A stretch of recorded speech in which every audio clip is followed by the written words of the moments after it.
السلام علیکم۔ آج میں ڈسکس کروں گی آپ کے ساتھ سورہ بقرہ کی آیت نمبر 68۔ جی، سب سے پہلے ہم اپنی آیت نمبر 68 اوپن کر لیتے ہیں، تو پھر میں آپ کو بتاتی ہوں کہ اس آیت میں جو ہے اللہ پاک اپنے بندوں سے کیا فرما رہے ہیں۔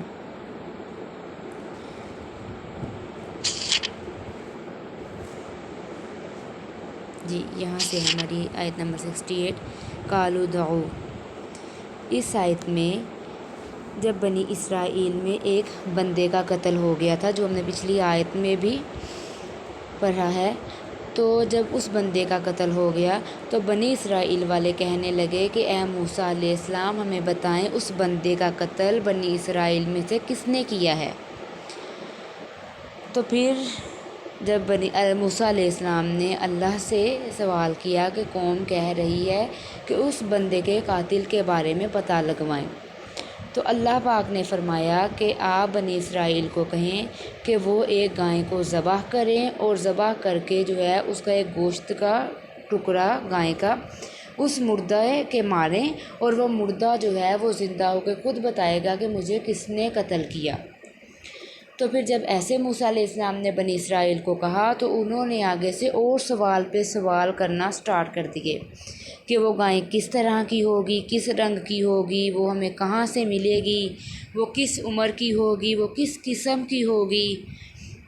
اور وہ کیا کھیتوں کو پانی دیتی ہوگی۔ مطلب کہ بنی اسرائیل نے آگے سے آگے سوال کر کر کے اپنے لیے اور مشکل پیدا کر لی۔ تو پھر انہوں نے اس گائے کو ذبح کیا اور ذبح کر کے اس مردے کے مارا، اور اس نے پھر اپنے قاتل کا گوشت کا ٹکڑا ایک اس کے مارا، تو پھر اس مردے نے پھر اپنے قاتل کا نام بتا دیا۔ چلیے اب ہم سٹارٹ کرتے ہیں۔ اعوذ باللہ من الشیطان الرجیم، بسم اللہ الرحمن الرحیم۔ قالوا ادع لنا ربک یبین لنا ما ہی۔ قالوا ادع، وہ بولے کہ دعا کیجئے ہمارے لیے ربا کا، اپنے رب سے، یبین لنا کہ وہ بتا دے ہم کو، ما ہی کہ وہ گائیں کیسی ہے۔ قال فرمایا انہ یقول، بے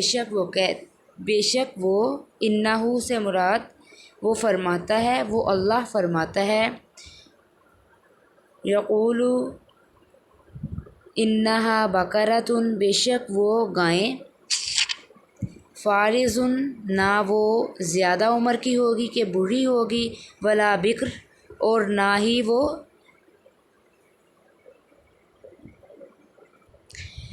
نہ وہ چھوٹی عمر کی ہوگی،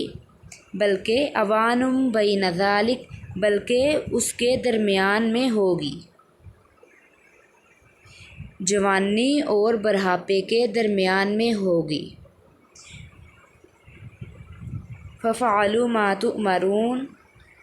پس اب کر ڈالو، ما تؤمرون، جو تم کو حکم دیا گیا ہے۔ قالوا ادع لنا ربک یبین لنا ما لونها۔ قالوا ادع، وہ کہنے لگے دعا کیجئے ہمارے لیے اپنے رب سے، وہ بتا دے ہم کو ما لونها، کیسا رنگ ہوگا اس کا۔ قال انہ یقول انہا بقرۃ صفراء، قال فرمایا انہ بے شک فرماتا ہے، یقول اللہ فرماتے ہیں، بے شک وہ بقرۃ گائیں، صفراء وہ خوب زرد ہے، گہری ہے، فاقع لونها تسر الناظرین، اس کی زردی خوش کرتی ہے دیکھنے والوں کو، مطلب کہ اتنا زرد ہے کہ دیکھنے والوں کو رنگ اچھا لگتا ہے۔ قالوا ادع لنا ربک یبین لنا ما ہی۔ قالوا ادع، کہنے لگے دعا کیجئے ہمارے لیے اپنے رب سے، ما ہی وہ کس قسم کی ہوگی۔ ان البقرہ، بے شک گائیں، تشابہ علینا، شبہ پڑا ہے ہم پر، ہم شک میں ہیں، وَإِنَّا، اور بے شک، اور ہم اگر انشاءاللہ اللہ نے چاہا، لمہتدون، ضرور ہدایت پا لیں گے۔ قال فرمایا انہو یقولو بے شک وہ فرماتا ہے انہا بقرۃ بے شک وہ گائیں لا ذلول تثیر الارض نہ وہ جوتتی ہو زمین کو ولا تسقی الحرث اور نہ وہ پانی دیتی ہو کھیتوں کو مسلمۃ لا شیۃ فیہا وہ بے داغ ہو کوئی داغ نہ ہو اس میں مسلمۃ وہ بے داغ ہو لا شیۃ فیہا کوئی داغ نہ ہو اس میں قالوا وہ کہنے لگے آنا اب جئت بالحق تو لے کر آیا ٹھیک بات حق بات فذبحوها پس انہوں نے ذبح کر ڈالا اس گائے کو وما کادوا اور لگتا نہیں تھا یفعلون کہ وہ ایسا کریں گے انہوں نے ذبح کر دیا وما کادوا اور لیکن لگتا نہیں تھا کہ وہ یفعلون وہ ایسا کریں گے۔ اب وہ لوگ کہنے لگے کہ آپ درخواست کیجئے ہمارے لیے اپنے رب سے ہم سے بیان کر دے کہ اس بیل کے کیا اوصاف ہیں۔ آپ نے فرمایا کہ وہ میری درخواست کے جواب میں یہ فرماتے ہیں کہ وہ ایسا بیل ہو کہ نہ وہ بوڑھا ہو نہ بہت بچہ ہو بلکہ درمیانی عمر کا ہو۔ اب دونوں عمروں کے درمیان میں ہو سو اب زیادہ حجت مت کھینچو، زیادہ سوال نہ کرو کہ سوال کر کے اپنے آپ کو مشکل میں نہ ڈالو، بلکہ کر ڈالو جو کچھ تم کو حکم ملا ہے۔ کہنے لگے اچھا یہ بھی درخواست کیجیے ہمارے لیے اپنے رب سے کہ ہمیں بیان کر دیں کہ اس کا رنگ کیسا ہوگا۔ آپ نے فرمایا اس کے متعلق اللہ تعالیٰ یہ فرماتے ہیں کہ وہ ایک زرد رنگ کا بیل ہو جس کا رنگ تیز زرد ہو کہ دیکھنے والوں کو فرحت بخش ہو، اچھا لگے، اچھا محسوس ہو۔ پھر وہ کہنے لگے کہ اب کی بار اور ہماری خاطر اپنے رب سے دریافت کر دیجئے کہ اول بار کے سوالوں کا جواب ذرا اور واضح ہم سے بیان کر دیں کہ اس کے اوصاف کیا ہوں گے، کیونکہ ہم کو اس بیل میں قدرے شک ہے کہ وہ معمولی بیل ہوگا یا کوئی اور عجیب و غریب جس میں تحقیق قاتل کا خاص اثر ہو، اور ہم ضرور انشاءاللہ تعالیٰ اب کی بار ٹھیک سمجھ جائیں گے۔ موسیٰ علیہ السلام نے جواب دیا کہ حق تعالیٰ یوں فرماتے ہیں کہ وہ کوئی عجیب و غریب جانور نہیں ہے، یہی معمولی بیل ہے، البتہ عمدہ ہونا چاہیے کہ اوصاف مذکورہ کے ساتھ کہ نہ تو وہ ہل میں چلا ہوا ہو جس سے زمین جوتی جائے اور نہ کنویں میں جوڑا گیا ہو اس سے ذرات کی آب پاشی کی جائے، غرض ہر قسم کے عیب سے سالم ہو، محفوظ میں،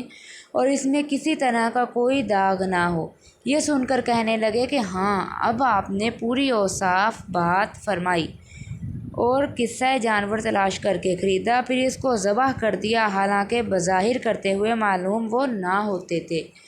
اور جتنا وہ ضد کرتے تھے، جتنے سوال جواب کرتے تھے اور جتنی نافرمانی کرتے تھے، تو اللہ پاک فرماتے ہیں کہ لگتا تو نہیں تھا کہ وہ کریں گے، لیکن انہوں نے گائے کو ذبح کر لیا۔ تو حدیث شریف میں آتا ہے کہ اگر وہ یہ حجتیں نہ کرتے، اتنی قیدیں ان کے ذمے نہ ہوتی، جو بھی وہ گائیں ذبح کر دیتے تو وہ ان کے لیے کافی ہو جاتی، اور وہی ان کے قاتل کا سراغ لگا دیتی، بتا دیتی۔ جی اب یہ آیت نمبر 68 سے 71 تک ترجمہ ہو گیا، اور اس کی تفسیر بھی اس میں واضح ہے، اور لیکن اس کی اور مزید تفسیر انشاءاللہ ہم آگے بھی پڑھیں گے۔ تو اس کے ذرا ترجمہ سمجھنے والا ہے، تو آج ہم اتنا ہی اپنا لیسن کر لیتے ہیں، یہاں پہ ہی اپنا لیسن کمپلیٹ کر لیتے ہیں انشاءاللہ۔ کل ہم 72 آیت نمبر سے ترجمہ اور تفسیر سیکھیں گے۔ الحمدللہ، صدق اللہ العظیم۔